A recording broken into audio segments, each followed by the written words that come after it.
Leo watu wanahubiri kitu gani leo? Kitu gani wanachotuhubiria katika mimbari? Ni nyimbo gani zinatungwa leo na waimbaji? Yaani kanisa hili linao mzigo wa ujumbe wa malaika watatu. Leo zinatunga nyimbo ndio msalimia watu, maana ndio watakayokuzika. Pumba gani hizi? Pumba gani? Kwani wale wanaoimba zile nyimbo, ombea adui yako ili utakapoishi siku nyingi, utakapofanikiwa ajionee mwenyewe. Hizo si taarabu, si mipasho hiyo. Yaani unamwombea adui ili aje akuone utakapokuwa umebarikiwa. Kwa hiyo unapeleka vijembe ama nyimbo.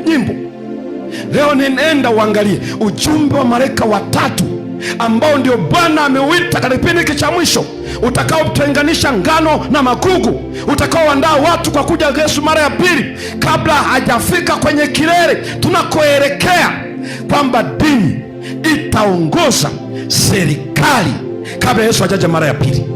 Yesu anasema mkiaona hayo, Biblia inaeleza mwana wa Adamu yuko mlangoni. Tuna ujumbe gani siku hizi? Watunzi wa nyimbo wanatunga nyimbo gani siku hizi? Na ni mpaka usome ujue tunao mzigo katika kanisa hili, ujumbe unaohubiriwa. Tunajua mafanikio ni jambo zuri, ndio, lakini ni ujumbe kweli ambao ameweka mabegani.